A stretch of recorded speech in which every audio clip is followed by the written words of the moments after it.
بسم اللہ الرحمن الرحیم۔ لاکھوں کروڑوں درود آقا علیہ السلام کی ذات اقدس پر جو وجہ تخلیق کائنات ہیں۔ معزز ناظرین، پروگرام باغش کے ساتھ میں ہوں آپ کا ہوسٹ گلزار چوہان۔ آج ہمارے ساتھ ایک ایسی شخصیت موجود ہیں جن کا سیاسی حوالے سے ایک بھرپور نام ہے، ان کے خاندان کا نام ہے۔ میری مراد سابق ناظم ہیں جو رسول پرتاڑ کے اور موجودہ چیئرمین یونین کونسل رسول پرتاڑ، سینئر نائب صدر ہیں پاکستان مسلم لیگ نون کے ضلع عبد کے جناب چودھری محمد بخش طاہر صاحب۔ میں حال ہی میں وہ بلکہ کل ہی عمرے کی سعادت حاصل کر کے سعودی عرب سے واپس آئے ہیں، تو میں سب سے پہلے چودھری صاحب آپ کو مبارکباد پیش کروں گا کہ آپ نے مدینہ شریف اور مکہ شریف گئے، عمرے کی سعادت حاصل کی، اللہ تعالیٰ نے آپ کو یہ سعادت بخشی، آپ کو مبارکباد۔ تو ایم ایم نیوز کے اس پروگرام میں آپ کو خوش آمدید، آپ نے ٹائم دیا، آپ کا بہت شکریہ۔ تو میں سب سے پہلے پوچھنا چاہوں گا کہ اپنے سیاسی سفر کے حوالے سے بتائیے۔ بسم اللہ الرحمن الرحیم۔ مہربانی چوہان صاحب، شکریہ۔ گزارش ہے کہ میں نے اپنے سیاسی سفر کا آغاز دراصل تو اسٹوڈنٹ لائف سے کر لیا اور 1977 سے لے کر 1980 تک میں ایف سی کالج لاہور میں انجمن طلباء اسلام کا ناظم رہا۔ اچھا، 1970 پھر تو تحریک نظام مصطفیٰ کے والے سے بھی آپ نے کام کیا؟ ہاں جی، اس وقت وہ بھی تحریک چلی تھی جی۔ تو میرا اس وقت مولانا شاہ احمد نورانی صاحب سے رحمۃ اللہ علیہ سے بڑا اچھے تعلقات تھے، ان سے اکثر ملاقات ہوتی رہتی تھی۔ میں ان کا ویسے روحانی طور پر، مذہبی طور پر، سیاسی طور پر بھی بڑا قائل تھا۔ اور اس کے بعد صاحب بڑی قاطعور شخصیت ہے پاکستان میں، بہت قاطعور اور باصول مذہبی۔ بالکل، اس میں کوئی شک۔ دوسرا، میں نے مشرف دور میں پہلا الیکشن جو لڑا تھا وہ لوکل کونسلر کا لڑا تھا، جس کو بی ڈی ممبر کہتے ہیں۔ تو اس میں بھی اللہ نے مجھے کامیابی دی۔ کسی یونین کونسل رسول پرتاڑ۔ اور اس کے بعد پھر لوکل باڈی کا الیکشن پھر مجھے اتفاق ہوا لڑنے کا 1978 میں، نہ 1998 میں۔ اس وقت میں جلال پور بھٹیاں کے ایریا میں ضلع کونسل کا الیکشن لڑا تھا۔ اچھا، ادھر بھی اللہ نے کامیابی دی۔ ضلع کونسل کیا ممبر تھے؟ جی، ممبر ہوا، پھر وائس چیئرمین بنا اس وقت ضلع کونسل کے وائس چیئرمین۔ تو اس طرح پھر میں نے اپنا سیاسی سفر کا آغاز جو ہے وہ کیا، اور پھر اس کے بعد مشرف دور میں اپنا میں نے ناظم کا الیکشن 2002 سے لڑتا آ رہا۔ 2 دفعہ وہاں اس دور میں الیکشن ہوئے تھے ناظم، تو دونوں دفعہ میں نے لڑا، دونوں دفعہ جیتے۔ ہاں، کافی لیڈ سے جیتا اللہ کی مدد سے۔ بندے مقابل بھی میرے برابر کے لوگ تھے۔ بالکل۔ اس کے علاوہ پھر اللہ نے موقع دیا تو اب پھر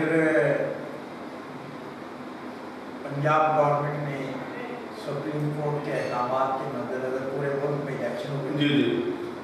اس میں میں نے پھر یونین کونسل چیئرمین کا الیکشن لڑا، تو میں انشاءاللہ کامیاب ہوں۔ اور جو میرے مقابل کینڈیڈیٹ تھا اس کے اپنے گاؤں سے میں 150 ٹکٹ سے، اور ضلع میں میری سب سے بڑی تھی۔ اچھا، اللہ خاص طور پر بلدیاتی جو سسٹم میں آپ کا کافی تجربہ ہے، ناظم میں رہے، پہلے ضلع کونسل کے ممبر رہے، کونسل کا الیکشن لڑا جیتا، چیئرمین یونین کونسل بنے۔ تو مشرف صاحب نے جو ناظم کا ایک سسٹم دیا تھا بلدیاتی سسٹم، اور یہ موجودہ سسٹم جو نون لیگ نے دیا ہے، کیا سمجھتے ہیں یہ نون لیگ کا دیا ہوا سسٹم ان کو مؤثر ہے؟ اس میں کوئی فائدہ ہو سکتا ہے یا بس ویسے ہی ہے؟ دیکھیں جی، بلدیاتی لوکل گورنمنٹ سسٹم جو ہے نا، جی میں اپنی رائے دے رہا ہوں،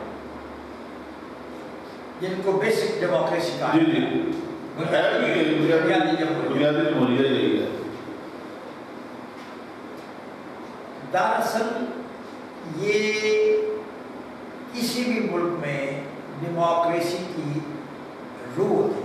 بے شک گراس روٹ لیول پہ لوگوں کے مسائل زیادہ حل ہوتے ہیں بنسبت اوپر لیول سے۔ جی بالکل۔ ایک آدمی جو ہے وہ ایم این اے کے پاس ملنے اس کے گاؤں چلے جاتا ہے، جی اس کے قصبے چلا جاتا ہے، اسلام آباد چلا جاتا ہے،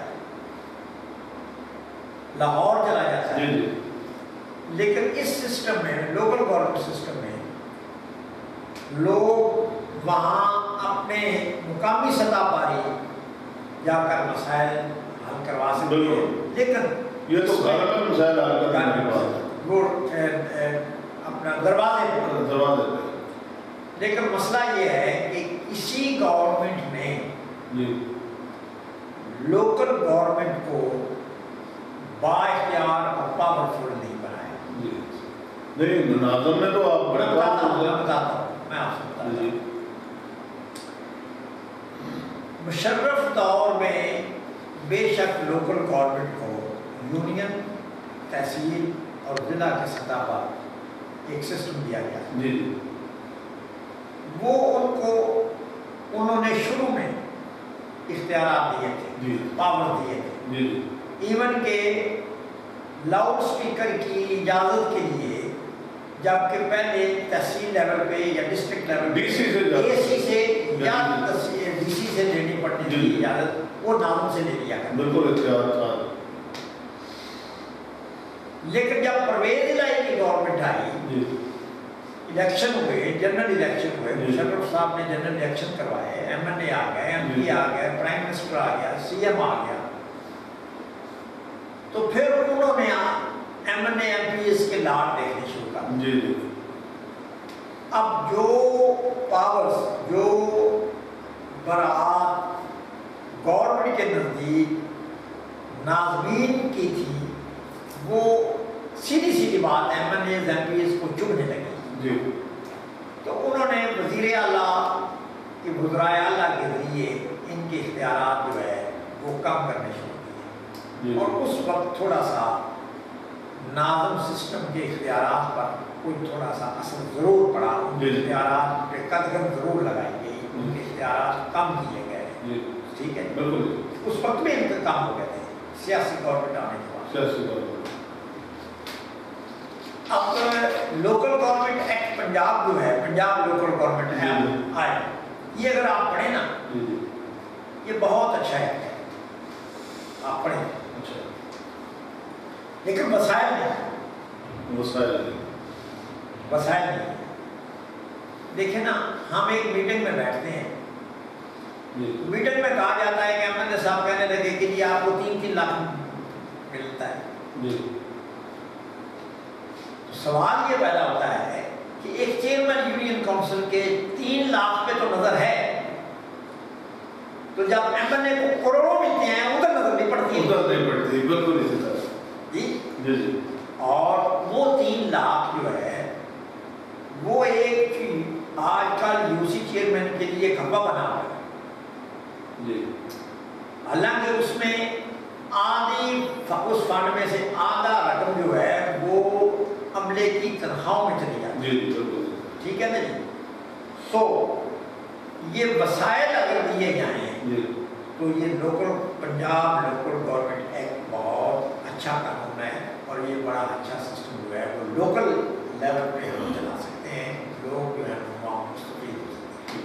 تو یہ اپنے یو سی میں خاص طور پہ جی ظاہر آپ انتہائی قریبی ہیں، فرسٹ کزن ہیں وفاقی وزیر محمد سیلاب الطاف کے، تو پارٹی میں بھی آپ کی بڑی مضبوط پوزیشن ہے، تو تو کاموں کے حوالے سے فنڈ میں تو خاص طور پہ آپ نے لیے ہوں گے اپنے یو سی کے لیے اور کام کے حوالے سے چوہان صاحب میں نے میرا حلقہ پہلے 106 صوبائی 106 کا ہے جی اس وقت اسد اللہ صاحب تھے ایم پی، وہ گواہ ہیں اور حیات ہیں جی میں نے ایک پیسہ نہیں ان سے مانگا۔ اچھا ایم پی اے کے فنڈ سے کوئی پیسہ نہیں؟ میں نے ایک پیسہ چودھری اسد اللہ کے فنڈ سے اس سے میں نے نہیں مانگا۔ اچھا اپنے آپ انہوں نے تو دیے؟ اپنے آپ انہوں نے کوئی ایک پارک چھوٹا سا بنوایا، وہ بھی انہوں نے ادھورا چھوڑ دیا۔ اچھا ورنہ میں نے نہیں ان سے پوچھا۔ اچھا ایک رہی بات یہ، اس وقت سائرہ نے مہربانی کی، جی اس نے وزیر اعلیٰ سے ماڈل ولیج کا نوٹیفیکیشن کروایا۔ اس نوٹیفیکیشن ہونے کے بعد ماڈل ولیج کا نوٹیفیکیشن جب ہو گیا اس وقت یہاں ہمارے یہاں کام کافی ہو گئے۔ ماڈل ولیج کی مانگ میں آتا ہے۔ ٹھیک ہے۔ پھر ایم این اے ہمارے دوسری ٹرم میں شاہد حسین بھٹی، جی he is very gentleman, he is very straightforward, جی بہت اچھا انسان ہے، لیکن میں نے ان سے خود آج تک وہ گواہ ہے کہ اپنے لیے کوئی فنڈ نہیں۔ اچھا ڈسٹرکٹ کونسل جو ہے جی وہ ہمیں فنڈ کچھ دیتی ہے، ٹھیک ہے۔ ایک دم وہ ہم جو کام ہم نہیں کرا سکے یو سی لیول پہ فنڈس کی وجہ سے، جی عدم وسائل کی وجہ سے، تو وہ جو ضلع کونسل کی طرف سے ہمیں گرانٹ کی ہے اس سے ہم اپنے ڈیولپمنٹ کا چھوٹا موٹا کام کرواتے ہیں۔ جی ٹھیک ہے۔ تو چودھری صاحب میں پوچھنا چاہوں، آپ یہاں سے نکلتے ہیں تھوڑا سا اوپر جاتے ہیں، میاں نواز شریف عدالت نے تاج قرار دے دیا، ان کا بیانیہ بھی آ گیا سامنے۔ میاں شہباز شریف مسلم لیگ کے صدر بن گئے۔ میاں شہباز شریف اور میاں نواز شریف کے بیانیے میں فرق، آپ کس بیانیے کو ٹھیک سمجھتے ہیں؟ دیکھیے آپ نے بڑا اہم سوال کیا ہے۔ میاں نواز شریف کا بیانیہ جو ہے وہ اس میں کوئی نقص نہیں ہے۔ ان کا بیانیہ تو یہ ہے نا کہ ووٹ کو عزت دو، جی ووٹ کو عزت دینی چاہیے، دینی چاہیے، کیونکہ ووٹر کو عزت دینی چاہیے، ووٹر کو عزت دینی چاہیے، ووٹر کی رائے کو عزت دینی چاہیے۔ جی سیدھی سی بات۔ نہیں، یہ جو بیان انہوں نے دیا ممبئی اٹیک کے حوالے سے، جس میں ہماری ایجنسیوں کو متاثر کیا اس بیان نے، اور انڈیا خوشی منا رہا ہے اس بیان کے بعد کہ انڈیا کا موقف پاکستان کے سابق وزیر اعظم نے سچ ثابت کر دکھایا ہے اس بیان کے بعد۔ دیکھیں جی میں ویڈیوز پہ بھی دیکھتا ہوں، جی سوشل میڈیا پہ بھی دیکھا ہے، سنا ہے کہ ایسے بیانات زرداری نے بھی دیے، ایسے بیانات رحمان ملک نے بھی دیے، وزیر داخلہ جو اس وقت تھا، ایسے بیانات بڑی ڈٹائی سے مشرف صاحب نے بھی دیے۔ ٹھیک ہے نا، میرا اس کا یہ مطلب نہیں ہے کہ نواز شریف نے بیان ٹھیک دیا ہے یا غلط دیا ہے، لیکن میں یہ آپ کو بتا رہا ہوں کہ ایسے بیانات تو ہم نے اب بھی سن رہے ہیں، سوشل میڈیا پہ لائف ہے اپنا، سوشل میڈیا پہ اب بھی ان کے چل رہے ہیں۔ جی جی بیان تو چل رہے ہیں نا، یہی میں کہہ رہا ہوں کہ اگر انہوں نے ان کے بیان دینے سے میری ذاتی رائے ہے، ان کو بھی نہیں بیان ایسے دینے چاہیے اتنی ڈٹائی سے وہ دیتے آ رہے ہیں۔ جی تو میاں صاحب کو بھی احتیاط ضرور برتنی چاہیے، ملکی معاملات میں احتیاط ضروری چاہیے۔ صحیح، یہ میاں صاحب کی نیت میں فطور نہیں ہوگا، میاں صاحب کی نیت میں پاکستان کے خلاف فطور نہیں ہوگا، وہ کسی